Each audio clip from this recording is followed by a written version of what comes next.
آپ اپنی وضاحت کر دیں نا. میرا پوزیشن یہ ہے کہ جناب عمر بن الخطاب جنگ احد میں انہوں نے فرار کیا تھا، اور قرآن مجید نے اس بات پہ تصریح کی ہے اور اس بات کی بڑی مذمت کی ہے. اور نہ صرف جنگ احد میں، اس کے بعد جنگ خیبر میں یہ بھی فرار ہوئے تھے، اور اس کے بعد جنگ حنین میں بھی فرار ہوئے تھے. ٹھیک ہے نا؟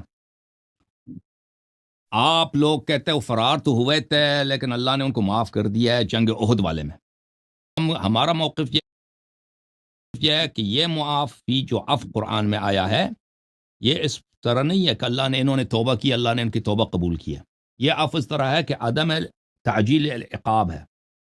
یعنی اللہ تعالیٰ، عفو سے مراد یہ نہیں ہے کہ اللہ تعالیٰ نے ان کو چھوڑ دیا. عفو سے مراد یہ ہے کہ دنیا میں ان کو اللہ تعالیٰ عذاب نہیں کرے گا. رسول اللہ صلی اللہ علیہ وسلم کو حق ہے کہ ان کو بیعت توڑنے پر اور بھاگ جانے پر ان کو عدالت کے کٹہرے میں کڑا کر دیں اور ان پہ ان کو پھانسی دے دیں. لیکن دنیا میں نہ رسول صلی اللہ علیہ وسلم نے ان کو سزا دی ہے اور نہ اللہ نے ان پر عقاب کیا ہے.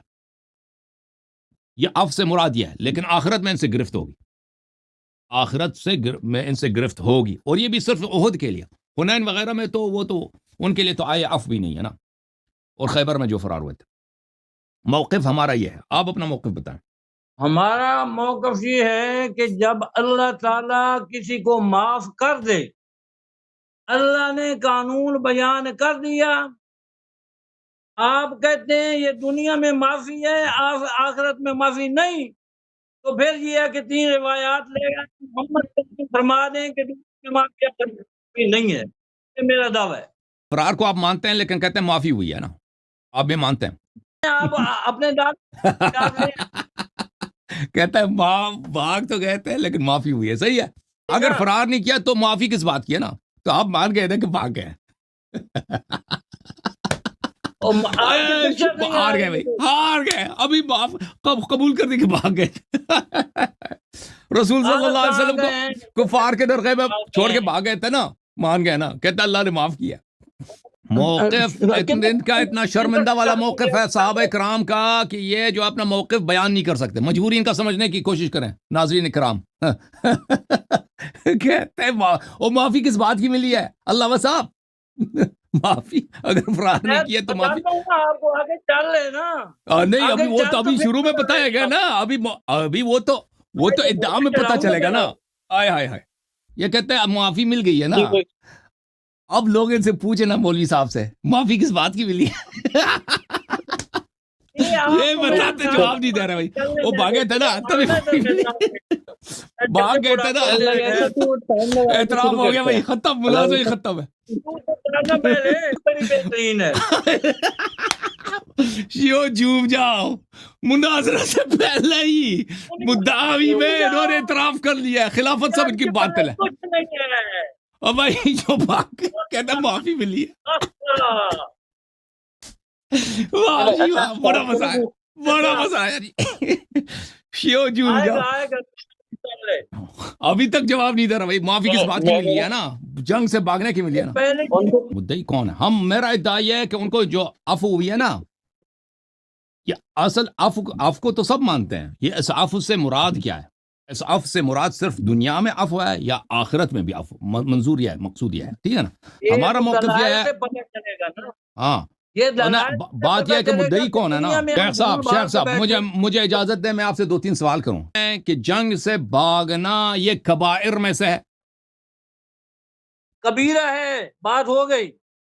مان لیا کبیرہ. آپ مانتے ہیں کہ جس وقت یہ بھاگ رہے تھے رسول اللہ صلی اللہ علیہ وسلم پیچھے سے آواز، والرسول یدعوکم فی اخراکم، رسول صلی اللہ علیہ وسلم پیچھے سے آواز دے رہے تھے کہ اے مسلمانوں واپس آ جاؤ، اسلام کی شریعت کی دفاع کرو، جس بات کی تم نے بیعت کی ہے اس سے پیٹ نہ پھیرو، دفاع کرو. قرآن اس بات میں تصریح کر رہا ہے والرسول یدعوکم فی اخراکم. اس کا کیا مطلب ہے جب یہ بھاگ رہے تھے؟ پہلے الفاظ آئے وعدہ کا تفلّہ، بعد میں آئے. تو اس کا جو جواب نہیں شیخ صاحب، آپ ڈاج نہ کریں نا. وعدہ کا تفلّہ آیا پہلے ڈیلیٹ ہو گیا. ڈاج نہ کریں سوال کو. یہ جو رسول صلی اللہ علیہ وسلم پیچھے سے یہ آواز دے رہے تھے ان کو پرواہ نہیں تھی، اس کو مانتے ہیں آپ نہیں مانتے؟ بات نہیں ہوئے تھے، بگدڑ مچی تھی، بگدڑ مچی تھی، لوگ گئے تھے واپس آ گئے تھے. اصل مقصد کی طرف آئیں اپنا دعویٰ پیش کریں او بھائی اور باقاعدگی سے آپ یہ اپنے بتائیں مسئلے والرسول میں یدعوکم فی اخراکم، آپ کو اس آیے کریمہ پہ ایمان ہے یا آپ اس آیے کریمہ کو نہیں مانتے؟ قرآن نہیں ہے، یہ اللہ یری کا کلام ہے۔ جو ایک آیت کا منکر ہو وہ کافر ہے۔ ڈاج کیوں کر رہے ہیں بھائی؟ یہ جو فرار ہو رہے تھے، رسول صلی اللہ علیہ وسلم نے پیچھے سے آواز دی تھی نا، آواز سنے تھے ان لوگوں نے؟ اپنے ٹائم تو پھر میں کرتا ہوں نہیں بھائی، اپنا جب ٹائم لے کے یہ اصل واقعہ کا انکار کر رہے ہیں بھائی، کہتے ہیں معافی ملی، کس بات کی معافی ملی ہے؟ اعوذ باللہ من الشیطان الرجیم اذ تصعدون ولا تلوون على احد والرسول يدعوكم في اخراكم، اس کا کیا مطلب ہے؟ اور ٹھیک ہے پیغمبر پکار رہے تھے، ان کو بلا رہے تھے، اور کیا ہوا؟ پیغمبر نے بلایا لیکن وہ اس وقت آئے، تھوڑی دیر بعد آ گیا۔ ولا تلوون على احد کا کیا مطلب ہے؟ بس وہی مانا ہے جو آپ کو سمجھ آ چکا ہے۔ آپ اور ولا تلوون على احد کا کیا مطلب ہے؟ آپ ترجمہ کرو نا۔ اذ تصعدون، جب پہاڑی پہ بھاگے جا رہے تھے، ہیں جی، اور آپ کسی پہ توجہ نہیں دے رہے تھے، اور رسول صلی اللہ علیہ وسلم آپ کو پکار رہے تھے، یعنی کیا مطلب؟ یعنی رسول صلی اللہ علیہ وسلم کی پکار کی ان کو پرواہ نہیں تھی، صحیح ہے جناب؟ بسم اللہ الرحمن الرحیم۔ پہلی بات یہ ہے میرے محترم ناظرین کہ فرار من الزحف یعنی جنگ سے بھاگنا، وہ بھی گمسان کی جو جنگ ہوتی ہے، یہ کبائر میں سے، اور اس کے دلائل قرآن میں سنت میں بہت زیادہ ہے، اور اللہ تعالیٰ نے وعدہ دیا ہے کہ جو اس طرح کی جنگ سے بھاگے گا اللہ تعالیٰ اس کو ضرور عذاب دے گا۔ بلے اعوذ باللہ، سورۃ احزاب میں اللہ رب العزت کا فرمان ہے، اعوذ باللہ من الشیطان الرجیم وَلَقَدْ كَانُوا عَاهَدُ اللَّهَ مِن قَبْلُ لَا يُوَلُّونَ الْأَدْبَارَ وَكَانَ عَهْدُ اللَّهِ مَسْئُولًا۔ صحابہ جو لوگ بھاگے تھے، انہوں نے پہلے وعدہ کیا تھا، بیعتیں کی تھی ان لوگوں نے کہ ہم کبھی نہیں بھاگیں گے، کبھی نہیں بھاگیں گے، اور وَكَانَ عَهْدُ اللَّهِ مَسْئُولًا، اللہ تعالیٰ نے وعدہ دیے کہ میں اس کا حساب لوں گا، جنہوں نے بھاگے میں ان سے حساب لوں گا۔ اللہ تعالیٰ نے سورہ انفال میں فرمایا یا ایھا الذین آمنوا اذا لقیتم الذین کفروا زحفا فلا تولوهم الادبار، جنگ سے بھاگنا نہیں آپ نے، اے صحابہ کرام۔ ومن یولہم یومئذ دبرہ الا متحرفا لقتال او متحیزا الى فئة فقد باء بغضب من اللہ ومأواہ جہنم وبئس المصیر، جو جنگ سے بھاگتا ہے اس کا ٹھکانہ جہنم۔ تو اللہ تعالیٰ نے وعدہ دیا کہ جنگ سے جو بھاگے گا اس کا حساب لے گا، اور جو جنگ سے بھاگے گا وہ جہنم میں جائے گا۔ جو اگر ثابت ہوا کہ کوئی بھاگا ہے تو وہ ضرور جہنمی، نتیجہ یہ نکلا۔ یہ کتاب ہے صحیح بخاری، چاپدار احیاء تراث العربی، ملاحظہ کریں، یہاں پر صفحہ نمبر 495 میں حدیث نمبر ہے 2767۔ یہ کبائر میں سے نبی صلی اللہ علیہ وآلہ وسلم سے حدیث ہے، اجتنبوا السبع الموبقات، 7 گناہ ہیں جو ہمیشہ کے لیے انسان کو جہنمی بنا لیتا ہے۔ کیا ہیں وہ چیزیں؟ فرمایا الشرک، اس کے بعد فرمایا وہ تولی یوم الزحف، 7 گناہ ہیں، اس میں سے بقیہ کا وقت نہیں ہے۔ شرک کے بعد کیا؟ جنگ سے فرار ہونا، اتنا بڑا گناہ، یہ کوئی معمولی گناہ نہیں ہے۔ ان کے خلیفہ صاحب جنگ سے فرار ہوئے تھے، انہوں نے خود اقرار کی۔ یہ کتاب جامع البیان عن تأویل آیات القرآن، ابن جریر طبری کی جزء 40 چاپ دار الفکر۔ یہ میں نے سے سوال کیا تھا نا کہ کس گناہ پہ بھاگے معافی ملی ہے، یہ اقرار نہیں کر رہے تھے، کہتے معافی ملی ہے، گناہ نہیں کہہ رہے تھے نا، کیا گناہ کیا تھا؟ وہ گناہ یہ ہے، جامع البیان جلد نمبر 3 دار الفکر کیا ہے، یہ ان الذین تولوا منکم یوم التقى الجمعان انما استزلهم الشیطان ببعض ما کسبوا۔ یہاں پہ یہ حدیث صحیح سند کے ساتھ مروی ہے، بلکہ 2 اسانید کے ساتھ مروی ہے، کہ عاصم ابن کلیب نے اپنے والد کلیب سے روایت کی، خطب عمر یوم الجمعہ فقرأ آل عمران وكان يعجبه اذا خطب ان يقرأ۔ جناب عمر نے جمعہ کے دن خطبہ دیا اور انہوں نے اپنے خطبے میں سورہ آل عمران کی تلاوت کی، اور ان کو یہ تلاوت کرنا پسند تھا۔ جب انہوں نے اس آیت تک پہنچا ان الذين تولوا منكم يوم التقى الجمعان، کہتا ہے لما كان يوم احد حزمناهم ففررت حتى صعدت الجبل، جب جنگ احد ہوئی ہے تو کفار کو شکست ہوئی ہے تو میں نے فرار کیا ہے، ٹھیک ہے نا، فرار کیا ہے، ہم نے ان کو شکست دی ہے تو میں نے فرار کیا۔ تو لگتا یہ کہ اپنے آپ کو یہ کفار کے لشکر میں کا جو سمجھ رہے تھے، جب کفار کو شکست ہوئی ہے تو آپ کیوں بھاگے نا؟ تو اس کا مطلب ہے ہزمناہم، یعنی ہم نے مسلمانوں کو شکست دی ہے۔ جب ہم نے مسلمانوں کو شکست دی ہے تو بھائی کفار نے جب حملہ کیا تو مسلمانوں کے لشکر میں تھا۔ فررتو کس آپ کو اتنی بھی عربی تو آتی ہے نا، فررتو فرار میں سے، یہ فرار کا لفظ استعمال نہیں کرنا چاہتے، خلیفہ نے خود کیا ہے ففررت حتی صعدت الجبل، اور میں پہاڑی پہ چڑھنے لگا، فلقد رأيتني انزو كأنني اروى، میں نے دیکھا کہ میں ایسے پہاڑی میں ایسے تیزی سے اچھل رہا ہوں کہ کہ میں ایک پہاڑی بکری ہوں. اس انہوں نے خود کہا اپنی. اب یہ ان کے اپنے الفاظ ہے خلیفہ صاحب کے. تو اس میں تفسیر قرآن ہے ابن منذر نے شابوری کی, جزء اول چھاپ دارالمعاثر مدینہ منورہ میں چھپی ہے. اس میں بھی اس کی اپنی روایت ہے کہ روایت یہی ہے کہ عمر بن الخطاب نے اپنے خطبے میں کہا تفرقنا عن رسول اللہ صلی اللہ علیہ وسلم یوم احد فصعدت الجبل. یوم احد ہم پہاڑی سے ہم رسول صلی اللہ علیہ وسلم کو ہم نے چھوڑ دیا, ان سے متفرق ہو گئے اور میں پہاڑی پہ میں چلا گیا. اچھا, یہ کتاب مغازی ہے واقدی صاحب کی, جو سب سے مشہور معروف سب سے جو اہم کتاب مغازی جنگوں کی تاریخ میں یہ واقدی کی کتاب ہے. اس میں یہ ہے وَنَدَبَنَا رسول اللہ صلی اللہ علیہ وآلہ وسلم وحضنا علی القتال. عمر صاحب نے خطبہ دیا, فرمایا کہ رسول صلی اللہ علیہ وسلم نے ہمیں بڑی انہوں نے ہم سے سفارش کیا کہ تم نے آج خوب جنگ کرنی ہے, میرے صحابہ تم نے آج خوب اسلام کا دفاع کرنا, جنگ کرنی ہے. اور وحضنا, اور بڑی تاکید کی کہ جنگ سے بھاگنا نہیں ہے, جنگ کرنا ہے آپ نے.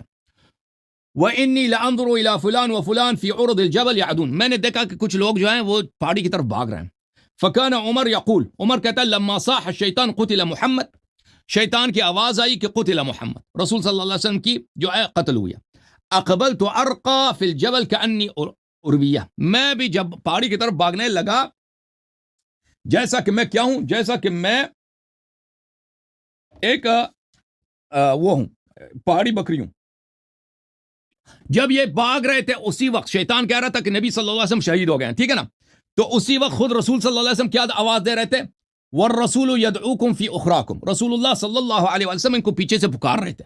عمر بن الخطاب نے شیطان کی بات کی تائید کی اور فرار کیا, جو خود کہہ رہا کہ نبی صلی اللہ علیہ وسلم نے بڑا حکم دیا تھا کہ جہاد کرنا, بھاگنا نہیں ہے. شیطان نے جو کہا اس کی تائید کی, رسول صلی اللہ علیہ وسلم جو پیچھے سے آواز دے رہے تھے اس نے تائید نہیں کی, بھاگنے پر لگے. پھر وہ کہتے ہیں کہ ابلیس جو ہے جعالہ ابن سرقہ کے شکل میں ظاہر ہوا, اس نے کہا ان محمد صلی اللہ علیہ وسلم قد قتل. ابلیس نے کہا ندا دی کہ محمد صلی اللہ علیہ وسلم کی قتل ہو گئی ہے. فتفرق الناس فی کل وجہ, لوگ ہر طرف متفرق ہو گئے, بھاگنے لگے صحابہ کرام. حالانکہ پیغمبر زندہ تھے, آواز دے رہے تھے, ٹھیک ہے نا, قرآن کی تصریح ہے. صحابہ جو بھاگ رہے تھے انہوں نے شیطان کی تائید کی ہے, نبی صلی اللہ علیہ وسلم کی تکذیب, شرم بھی نہیں کیا کہ ابھی بھیا اگر رسول صلی اللہ علیہ وسلم, اگر ان کے میں غیرت و ایمان ہے, ٹھیک ہے نا, رسول صلی اللہ علیہ وسلم جب شہید ہو گئے تم نے زندگی کے ساتھ کیا کرنا. تو عمر نے کیا قال عمر انی ارقد فی الجبل کانی ارویہ, میں پہاڑی پہ ایسے تیزی سے بھاگ رہا تھا جیسے میں پہاڑی بکری ہوں. یہ کوئی شیعوں کی کتاب, ان کی اپنی کتابیں. اچھا, یہ کتاب جمل من انصاب الاشراف للبلاذری, چاپ دار الفکر. اچھا, یہاں پر ملاحظہ کریں, عمر بن الخطاب نے دوسری روایات میں بھی اس نے تصحیح کیا کہ بھاگ گیا تھا. یہاں پہ ملاحظہ کریں کہ وہ ایک شخص تھا, وہ اپنے زمانے میں اس نے اس کو زیادہ مال دیا, اپنے بیٹے عبداللہ ابن عمر کو کم مال دیا بیت المال میں عطا میں سے. تو اس نے کہا, کسی نے کہا کہ عبداللہ ابن عمر تو آپ کا بیٹا ہے, اس کو تو زیادہ ہونا چاہیے. تو اس نے کہا ھذا ثبت ابوہ یوم احد ولم یثبت ابو ھذا. عمر بن الخطاب نے کہا کہ یہ جو جس کو میں زیادہ مال دے رہا ہوں اس کے والد صاحب جنگ احد میں فرار نہیں کیا تھا. ہاں البتہ عبداللہ ابن عمر کے والد صاحب یعنی میں خود میں فرار کیا تھا, میں ثابت قدم نہیں رہا تھا. نبی صلی اللہ علیہ وآلہ وسلم کی انہوں نے آواز سنی تھی, اور آواز سن کر ان کو شرم نہیں آئی, شیطان کی بات کی انہوں نے تصدیق کی ہے, اور نبی صلی اللہ علیہ وسلم کی بات کی انہوں نے تصدیق نہیں کی ہے. وعدہ کیا تھا کہ رسول صلی اللہ علیہ وسلم سے کہ ہم جہاد کریں گے, بھاگیں گے نہیں. اور نبی قرآن واضح طور پر کہہ رہا ہے کہ جو بھاگے گا اس کو اللہ تعالیٰ اس کو عذاب کرے گا. بات یہ ہے کہ عفو کی جو بات آ رہی, اب یہ عفو کی آیت پڑھیں گے تو میں اس کا جواب دے دوں گا کہ عفو کی آیت وہی ہے جو بنی اسرائیل کے لیے نازل ہوئی تھی. یہ عفو نہیں ہے کہ ان کو عذاب نہیں ملے گا, یہ عفو یہ ہے کہ دنیا میں رسول صلی اللہ علیہ وسلم کو حق ہے کہ ان کو پھانسی دے دے, پھانسی. اللہ کو بھی حق ہے کہ ان پہ عذاب اسی وقت نازل کر لیتا, اللہ نے نازل نہیں کیا. پھر میرا آپ کا مناظرہ اس بات پر ہے کہ معافی ملی کہ نہیں. آپ چلے گئے ان روایات کی طرف, ان آیات کی طرف جس سے یہ اس بات ہوتا ہے کہ یہ معاملہ ہوا. کون کہتا ہے نہیں ہوا؟ قانون یہ کہتا ہے شیخ صاحب, افلا وہاں آتا ہے جہاں پہلے کوئی کام ہوا ہو, وہاں لفظ افلا آیا کرتا ہے. اگر کام نہیں ہوا افلا لانے کی ضرورت کیا ہے جی؟ پھر اللہ کریم نے فرمایا وَلَقَدْ عَفَا عَنْكُمْ, لام بھی قسمی ہے اور قد بھی قسمی ہے، دو ملائے معنی بن گیا قسمی۔ اللہ کریم قسم اٹھاتے ہیں جو اور میں ہوا میں نے سب معاف کیا۔ وَلَقَدْ عَفَا، ہاں جی، وَلَقَدْ عَفَا اللَّهُ عَنْهُمْ إِنَّ اللَّهَ غَفُورٌ حَلِيمٌ۔ اگر آپ کہتے ہیں نا کہ یہ معافی دنیا میں ہے آخرت میں نہیں ہے، تین روایات پیش کر۔ بسم اللہ الرحمن الرحیم۔ دیکھیں میرے محترم ناظرین، قرآن مجید فرقان حمید میں عفو دو طرح کے ہیں۔ ایک عفو وہ ہے جو قرآن مجید فرقان حمید میں منافقین کے لیے، کفار کے لیے۔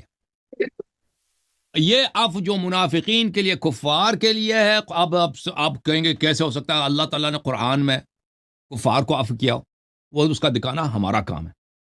اس کا مطلب یہ نہیں کہ اللہ ان سے راضی ہو گیا، اللہ ان سے محبت کرتا ہے۔ ان اللہ یحب التوابین ویحب المتطہرین، اس کا مطلب یہ نہیں ہے۔ یا یہ اللہ تعالیٰ نے کو عفو کیا تو اب کبھی عذاب نہیں کرے گا، جہنم نہیں بھیجے گا۔ اس کا مطلب یہ ہے دنیا میں یہ عذاب الہی کے مستحق تھے کہ اسی وقت اللہ تعالیٰ ان سب کو ہلاک کر دیتا، ان پہ عذاب نازل ہو جاتا، لیکن اللہ تعالیٰ نے یہ ان کو چھوڑ دیے، دنیا میں ان پہ عذاب نازل نہیں کیا، لیکن آخرت کے متعلق وہ اپنی جگہ پہ، آخرت کا حساب و کتاب اپنی جگہ پہ قائم ہے۔ یہ ایک طرح کا عفو ہے۔ ایک طرح کا عفو یہ ہے جو مؤمنین کے لیے، جو جن لوگوں نے استغفار کیا، توبہ کی ہے۔ انما التوبة على الله للذين يعملون السوء بجهالة ثم يتوبون عن قريب فاولئك يتوب الله عليهم، کہ وہ توبہ ہے کہ جو لوگ کوئی گناہ کرتے ہیں تو فوراً توبہ کرتے ہیں تو اللہ تعالیٰ ان کی توبہ کو قبول فرماتا ہے، ٹھیک ہے نا؟ یہ دو مختلف قسم کے عفو ہیں۔ اب یہاں پر صحابہ کرام بشمول ان میں عمر بن خطاب، عثمان بن عفان، ابو بکر بن ابی قحافہ، یہ لوگ جو بھاگ گئے تھے جنگ احد میں، فرار ہوئے تھے، انہوں نے مان لیا کہ بھئی فرار ہوئے تھے۔ میں نے ان کے اپنی کتابوں سے بھی کئی دلائل دکھا دیے کہ عمر نے خود بار بار کہہ دیا کہ میں، ان کے جملے یہی ہیں کہ اپنے جملے تھے ان کے اپنی صحیح ترین کتب میں، کہ میں پہاڑی بکری کی طرح میں آگے بھاگ رہا تھا۔ تو انہوں نے یہ جواب نہیں دیا کہ ان کا کیسا ایمان تھا بھائی، کہ نبی صلی اللہ علیہ وسلم جب پیچھے سے پکار رہے ہیں تو ان کو چھوڑ کر کفار کے نرغے میں کیوں بھاگے؟ جان کی فائدہ کیا ہے؟ ٹھیک ہے نا؟ جب ان کو پتہ تھا کہ جنگ سے بھاگنا گناہ کبیرہ ہے، جنگ سے بھاگیں گے تو یہ کبائر میں سے ہے اور اللہ تعالیٰ عذاب فرمائے گا، اور نبی صلی اللہ علیہ وسلم پیچھے سے پکار بھی رہے ہیں نا، تو شیطان کی بات کی تصدیق کر رہے ہیں کہ نبی صلی اللہ علیہ وسلم قتل ہو گئے، اور نبی صلی اللہ علیہ وسلم خود کہہ رہے ہیں، پکار رہے ہیں کہ میں زندہ ہوں، آ جاؤ، اس کی تصدیق نہیں کر رہے۔ اس کا انہوں نے جواب دیا؟ جواب نہیں دیا نا۔ یہ ایک مومن کی شان ہو سکتی ہے؟ نہیں ہو سکتی بھائی، کہ بھائی تم نبی صلی اللہ علیہ وسلم کو کفار کے رحم و کرم پہ چھوڑ دو کہ جو ہو جائے ہو جائے، میں زندہ بچوں۔ یہ کیسے مسلمان ہو سکتا ہے جی؟ یہ کوئی مومن ہو سکتا ہے؟ نہیں ہو سکتا نا۔ اس کا انہوں نے جواب نہیں دیا، خوش ہو گئے کہ معافی مل گئی۔ اب جو معافی ملی ہے اس سے کیا مطلب ہے؟ کہ ان کا کام صحیح تھا؟ نہیں، بالکل ان کا کام یہ نہیں، اللہ نے صحیح کیا، فرمایا صحیح ہے۔ اور یہ آخرت کی بات ہو کہ آخرت میں اللہ تعالیٰ نے ان سے حساب نہیں لینا، وہ بھی نہیں ہے۔ تو اچھا، تو اصل بات یہ ہے کہ ہم آپ کے لیے ثابت کریں کہ عفو دو قسم کی ہے۔ جو صحابہ کے لیے جنگ احد میں آیا وہ یہ ہے، وَلَقَدْ عَفَا عَنْكُمْ، وَلَقَدْ عَفَا عَنْكُمْ، اللہ تعالیٰ نے آپ سے عفو کیا۔ اس میں یہ نہیں بتایا کہ انہوں نے توبہ کیا، استغفار کیا۔ یہ ان کو میرا چیلنج ہے کہ یہ کسی کتاب میں دکھائیں کہ صحابہ نے توبہ کی ہو تو اللہ نے عفو کیا۔ اس طرح کوئی استغفار کچھ بھی نہیں ہے۔ اور ان کو جو عفو بھی ہوا تھا اسی وقت جب یہ بھاگ رہے تھے، اسی وقت عفو ہوا ہے۔ اس کا مطلب بھی یہی کہ اللہ یہ عذاب کے مستحق تھے کہ انہوں نے اتنی بے حرمتی کیا کہ نبی صلی اللہ علیہ وسلم کو چھوڑ کے یہ بھاگ گئے تھے، اللہ تعالیٰ نے پہ عذاب نازل نہیں کیا تھا۔ یہ آ جائے گا۔ اور دوسری سورہ آل عمران میں ان الذین تولوا منکم، اے صحابہ کرام، آپ لوگوں میں سے جو فرار ہوئے تھے جنگ احد کے دوران، انما استزلهم الشیطان ببعض ما کسبوا، انہوں نے، شیطان نے ان کے گناہوں کی وجہ سے، یہ بڑے گناہ کار لوگ تھے، اللہ نے شہادت دی ہے کہ جو لوگ احد میں بھاگے تھے، ببعض ما کسبوا، ان کی بڑی بڑی گناہ ہیں، شیطان نے ان کے گناہوں کی وجہ سے شیطان نے ان کو ورغلایا تھا، اور یہ شیطان کے شکار ہو گئے تھے۔ وَلَقَدْ عَفَا اللَّهُ عَنْهُمْ، اللہ تعالیٰ نے ان کو عفو کر دیا۔ عفو دو قسم کی ہے، ایک عفو تو توبہ کے ساتھ ہے کہ اللہ تعالیٰ اس شخص کو پاک کر لیتا ہے اور آخرت میں بھی اس سے راضی ہے، دنیا میں بھی اس سے راضی ہے۔ وہ عفو کس طرح ہے؟ یہ سورہ النساء میں اللہ تعالیٰ نے فرمایا انما التوبۃ، توبہ کس کی ہے؟ توبہ فقط ان لوگوں کے لیے، علی الذین علی اللہ للذین یعملون السوء بجہالۃ ثم یتوبون من قریب، جو کوئی گناہ کرتے ہیں تو فوراً توبہ ہو جاتا ہے، تو فوراً توبہ کر لیتے ہیں. گناہ کرتے ہیں جہالت کی وجہ سے، شہوت کی وجہ سے، کوئی ڈر گیا، کوئی کچھ ہو گیا تو، لیکن فوراً توبہ کر لیتے ہیں. فَأُولَٰئِكَ يَتُوبُ اللَّهُ عَلَيْهِمْ، اللہ تعالیٰ ان کی توبہ کو قبول کر لیتا ہے. وَكَانَ اللَّهُ عَلِيمًا حَكِيمًا، اللہ بڑا علم والا اور حکمت والا. وَلَيْسَتِ التَّوْبَةُ لِلَّذِينَ يَعْمَلُونَ السَّيِّئَاتِ حَتَّى إِذَا حَضَرَ أَحَدَهُمُ الْمَوْتُ قَالَ إِنِّي تُبْتُ الْآنَ وَلَا لِلَّذِينَ يَمُوتُونَ وَهُمْ كُفَّارٌ. توبہ ان لوگوں کے لیے نہیں ہے جو آخر وقت تک چھوڑتے ہیں، جب ان کی موت کی علامات آ جاتی ہیں کہ ابھی دنیا سے مرنا ہے تو پھر وہ کہتے ہیں استغفر اللہ، ان کی توبہ قبول نہیں ہے. اور توبہ ان لوگوں کے لیے بھی نہیں ہے جو مر جاتے ہیں اور وہ کافر ہوتے ہیں. اولئک اعتدنا لهم عذابا علیما، ان کے لیے ہم نے عذاب دردناک، درد والی عذاب ہم نے مہیا کی ہوئی ہے. تو توبہ صرف کس کے لیے میرے بھائی؟ اس توبہ اس کے لیے جو استغفار کرے، توبہ کرے. اب شیخ صاحب سے میرا چیلنج ہے کہ اپنے خلیفے کا توبہ ضرور دکھانا کہ اس نے بھاگنے کا توبہ کیا تھا. یا ایھا الذین آمنوا توبوا الی اللہ توبۃ نصوحا عسى ربکم ان یکفر عنکم سیئاتکم ویدخلکم جنات تجری من تحتها الانہار یوم لا یخزی اللہ النبی والذین آمنوا معه، کہ اے لوگو توبہ کرو، توبہ کرو گے تو تمہیں اللہ تعالیٰ جنت میں داخل کرا. تو عفو ان کی ہے، تو عفو دو قسم کی ہے. اچھا، یہ پہلی قسم کی عفو ہے جو مومنین کے لیے، جو مستغفرین کے لیے، جو توابین کے لیے. کتاب ان کی، تاریخ ان کی، مغازی ان کی، تفاسیر ان کی ہمیں دکھائیں ہیں کہ عمر بن الخطاب نے، عثمان بن عفان نے، انہوں نے توبہ بھی کی تھی، کسی جگہ بھی نہیں. یا اللہ تعالیٰ نے یہ تو ان کی توبہ کی وجہ سے عفو کیا. یہ اس طرح کا توبہ تو ان کے لیے ہے ہی نہیں. اچھا، دوسری قسم کا توبہ کیا؟ دوسری قسم کا توبہ وہ جو کفار کے لیے، منافقین کے لیے. ملاحظہ کریں، شیخ صاحب اب آپ نے دکھا دینا ہے کہ عمر بن الخطاب کو جو عفو ملی ہے کون سی، کس، آپ نے اعتراف تو کر لیا کہ لوگ بھاگ گئے تھے نا، بھاگ گئے تھے، آپ نے اعتراف، آپ کہتے ہیں عفو ہوئی ہے. کس قسم کی عفو ہوئی ہے؟ مسلمانوں والی عفو ہوئی ہے، یہودیوں والی عفو ہوئی ہے؟ میں کہتا ہوں وہ یہودیوں والی عفو ہے، نہ کہ مسلمانوں والی عفو. اس کی دلیل کیا ہے؟ ملاحظہ کریں، سورہ بقرہ میں اللہ رب العزت کا فرمان ہے، وَدَّ كَثِيرٌ مِّنْ أَهْلِ الْكِتَابِ لَوْ يَرُدُّونَكُم مِّن بَعْدِ إِيمَانِكُمْ كُفَّارًا حَسَدًا مِّنْ عِندِ أَنفُسِهِم مِّن بَعْدِ مَا تَبَيَّنَ لَهُمُ الْحَقُّ. بہت سارے اہل کتاب ہیں، یہود نصارہ ہیں، جو آپ کو کافر بنانا چاہتے ہیں کیونکہ وہ خود کافر بنے، مسلمان نہیں ہوئے. حسادت ہوتی مسلمانوں سے کہ یہ کیوں مومن بنے، آپ کو وہ چاہتے ہیں کہ کافر بنے. اچھا، اس کو چھوڑیں. فَاعْفُوا وَاصْفَحُوا، ان کو عفو کریں، کفار کو عفو کریں. یا نبی آپ عفو کریں کفار کو، اور جو کافر مسلمانوں کو کافر ان کو عفو کریں، وصفحوا، ان سے درگزر ہو جائیں. یہ کون سی عفو ہے؟ لازمی بات ہے یہ عفو آخرت کی عفو نہیں ہے نا. یہ عفو کس کی؟ وہی جو نبی صلی اللہ علیہ وسلم کے دشمن ہیں، مسلمانوں کے دشمن ہیں، مسلمانوں کو کافر بنانا چاہتے ہیں، کہتے ہیں ان کو عفو کر دیں، ان کو چھوڑ دیں. یہ عفو کون سی؟ یہ دنیا والی عفو ہے.